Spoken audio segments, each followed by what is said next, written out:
Hey Mountain Kids, this is Rob Wade with a little more outdoor core with a focus for grade level 5 on our awesome Year of the Birds and one particular bird specifically. And it's one of our songbirds that returns in the spring. I have a few pair around my property, and unfortunately I recently found one of the males of this species deceased around my house. I'm not exactly sure why, although it may have flown into one of my windows, and we can talk about that another time. But I want to turn the camera around and focus in on the black-headed grosbeak.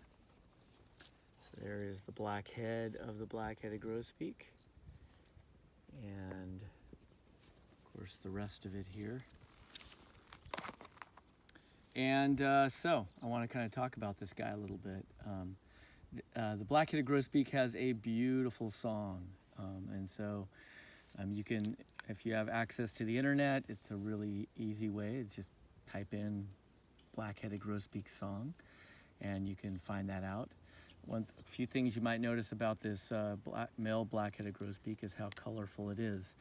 In the bird in the bird kingdom, there is basically the males generally are the most colorful ones because they have to attract the females both with their singing, but then also their plumage, which is what we call their feathers. Plumage also comes from the same root word of plumus, which means feather. I think you know that about our county. Plumas County is Feather County. And the Feather River obviously comes from that as well. And so as I look at the feathers of this black-headed grosbeak, I'm struck by a few things. First thing, the black head that it's named for. Also, the name of this, the black-headed grosbeak, I want to just kind of highlight just a little bit the grosbeak. G-R-O-S does not mean, G-R-O-S-S means disgusting gross. As well as a few other things. But G-R-O-S just means fat or large or big. And so the beak or the bill of the black-headed grosbeak, and all grosbeaks for that matter, is made for cracking seeds. They can, if you ever watch them eating sunflower seeds, it looks just like a person eating a sunflower seed. They take one seed out and they turn it around in their mouth and they work it and they work it and they work it until they crack it and pull the seed out and then they eat it. So if you ever get a chance to watch that, it's kind of cool. But the orange breast of the black-headed grosbeak looks a little bit like a little bit of the same color as the American robin. And then it kind of comes to an end when it reaches the wings here. And I'm gonna kind of pull out the wing just so that you can check this out more completely. What really stands out are a couple of those stripes, or when they fly by, they look like spots. If you didn't, the black makes the white really pop on the wing and really makes it stand out. And it's one of those identifiers. If you ever see it perched, you can see the spot when it's all folded in. But it's when they're flying that they really get showy with all of that. I'm just gonna notice too, the belly, the breast going down to the belly there, has some beautiful yellow colors, including the underside of the wing. Really beautiful. And then as I move back here to the tail feathers, just want you to notice one of them. A few of the tail feathers have this white spot on the back of them. And I've seen this feather many, many times over the years, and I never was sure which bird it belonged to, and now I know it's the black-headed grosbeak. And then notice again the rump of the black-headed grosbeak is also orange, quite like the breast.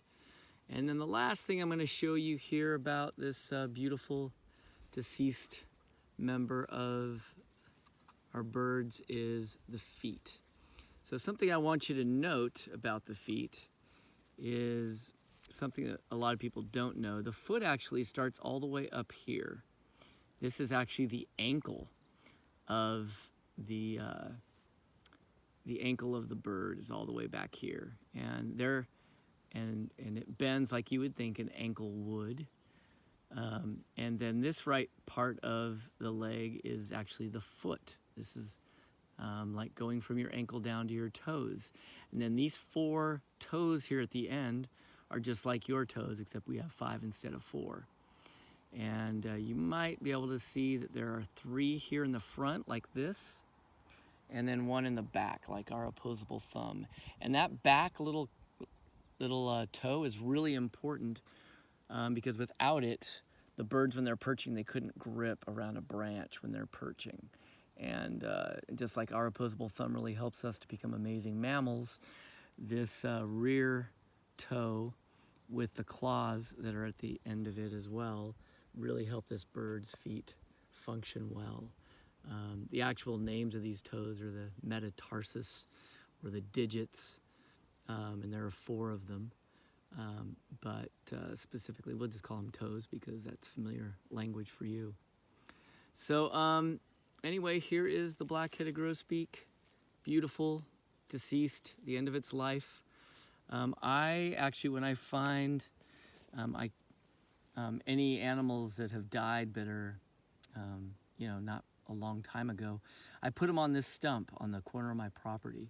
Part of the reason I do it is because I want the energy of this bird to live on.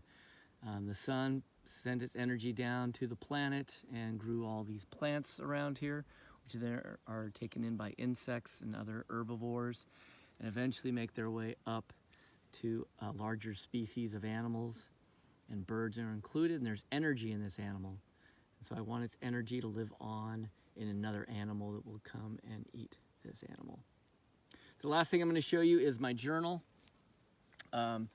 Here's a page that I did when I first found this Black Headed Grosbeak.